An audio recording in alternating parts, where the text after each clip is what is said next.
So when we think about leading Walk to Connect walking experiences, what we really focus on is what we call maximizing connection. We really want to make sure we're the stewards to the best that we can of helping people feel through our walks more connected to themselves, connected to others, and connected to the very places we live, work, and play. And so when we think about, well, what does that actually mean when we're designing these walking experiences? You know, one of the things that we use, and you've heard it in our training, is the 2 T's and the 4 P's. And this is the start of what we call invitation. So we want to make sure that we're holding good, healthy, inclusive invitation that's helping people to feel connected, that they belong, that they're a part right away. So, and it allows them to self-select in or self-select out of whether or not this is an experience that fits for what they can do or what they're comfortable with. So the 2 T's and 4 P's, we have time and terrain as the 2 T's. And so we really, thinking about time is really important. You know, thinking about how much time, you know, is it really going to take to walk this route if we take our time, if we're moving at a faster pace, if we're, you know, what time do we start? How much leeway is there for people who are showing up late? When does that become too long? Giving people, you know, benchmarks while you're actually on the walk to remind them, hey, we're running a little bit late. So if you need to head back, go ahead and head back now, because on our event page, we promise that this is an hour walk and this might be an hour and 20 minutes because we're running a little behind. So time as a T, as a priority for us, is really important, that you're just holding, you're a steward of what you've invited people into. So if you're curious if it's going to go longer, you add a little bit more time onto your event. When we look at terrain, it's a similar thread.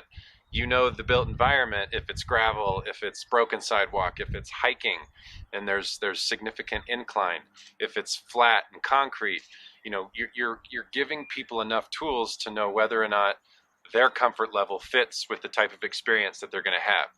Because if you have a walk that might have an incline and might have a little bit of hiking, but it's not all hiking, and you just put walk, you're going to have people that are showing up and caught in a scenario where they're already going to feel, they're going to start feeling uncomfortable, and they're going to start feeling, you know, not as safe. They're going to disconnect from the maximizing the connection within the group. So just be really mindful of the experience, even outside of your own comfort as a leader, what's going to help people select in and select out.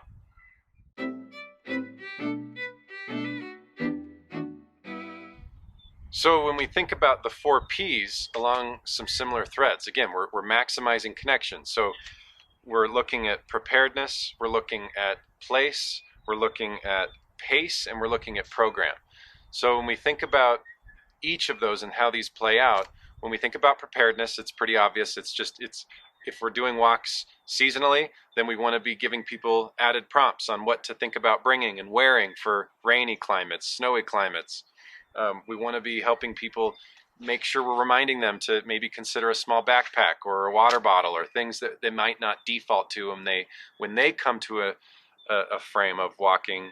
They might just show up with shoes and nothing else, that we're at least guiding them to come up as prepared as they can be.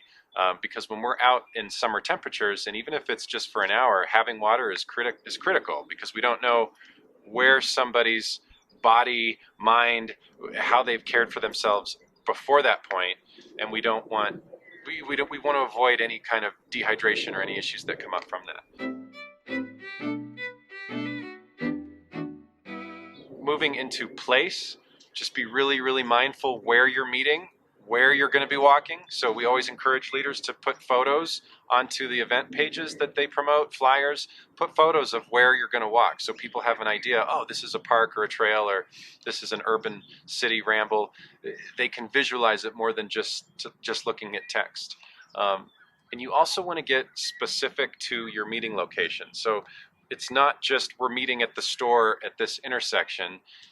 You're doing a better job if we're meeting at the bench right next to the entrance to the store, on the west side of the intersection, because there might be 2 stores, or there might be 3 entrances, or there might be So what you're doing is you're allowing people, you're giving people enough tools to feel connected and a part of the walking experience before they even get there.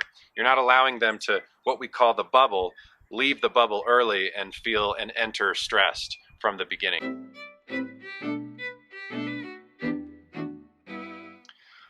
The third P is really important. In fact, this is this is the one that we will all continue to, to dance around and to struggle with and to grow in how all of our walking paces come together. So the third P is for pace, and how do we create a walking experience that's inviting, again, inviting, we're maximizing connection, we want people to feel safe, but how are we framing the walk from the beginning that allows them to feel invited to self-select in or self-select out, because we've named that the pace is going to be, and we use 4 categories: gentle, conversational, fitness, or exploratory. So again, that's gentle, conversational, fitness, or exploratory. And gentle is typically moving at the slowest pace within the group. So that could just be one round around a small park, depending on who's on the walk. Conversational, we have it in our training and we show you that that's typically most of our walking experiences, because it allows for healthy conversation and stopping and going if needed. It's a light swinging of the arms, usually around 2 to 2.5 miles an hour. Fitness is when you're clearly communicating this might be 3 miles an hour or more. We're pumping the arms, we're moving fast, we're trying to get a good workout while connecting. So those 3 are really key for how we describe the movement of the bodies together, in a sense. And the fourth is exploratory, which is more related to when you have program or you have a lot of stop and go. You're going to stop and talk about this exhibit. You're going to stop and talk. You're going to give prompts along the way so people know that they're not going to be moving the whole time. So those are really good frames for how we, on the surface, identify invitation. But just be mindful that you're still going to have a lot of people that live in the fringes of those abilities and paces. And so flexibility for yourself, for the community that you're bringing through this walking experience, is key. And being okay with, if it's a conversational pace, to stop the group for a little bit, to let people catch up so that they can be in conversational relationship. Even maybe it's not all the time, but for a significant portion of the time. Maybe you start your walk, everybody's walking together because it's a regular walk that you have every week. And maybe over time you say, okay, we're going to all walk together for the first 15 minutes, and then we'll do our own pace the last 35 minutes. So there's ways that, and we'll help you with that, but there's ways that you can, advance how you keep that bubble together. But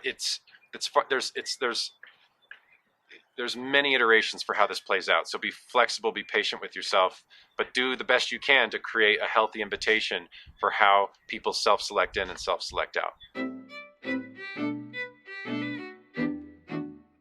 So the last P is program. So really, this is specific to if you're going to have a theme, if you're going to be organizing partnerships, if you're getting samples, you're talking with businesses, you're having focused discussion while on your walk. Just be really mindful that you're giving at least a paragraph of explanation in your invitation for what is the content, how might you be going about addressing is it a walk and talk where people are just given a topic and you're going around the park and discussing? Is it a stop and go where people are walking to and from locations where people will give talks? The more information you can frame what the experience is going to be like, the easier people will identify and sign up, or identify and be like, it's not for me. So again, because you're going to be putting more time into the program. So you just want to make sure you're maximizing how your user is, again, self-selecting in and self-selecting out.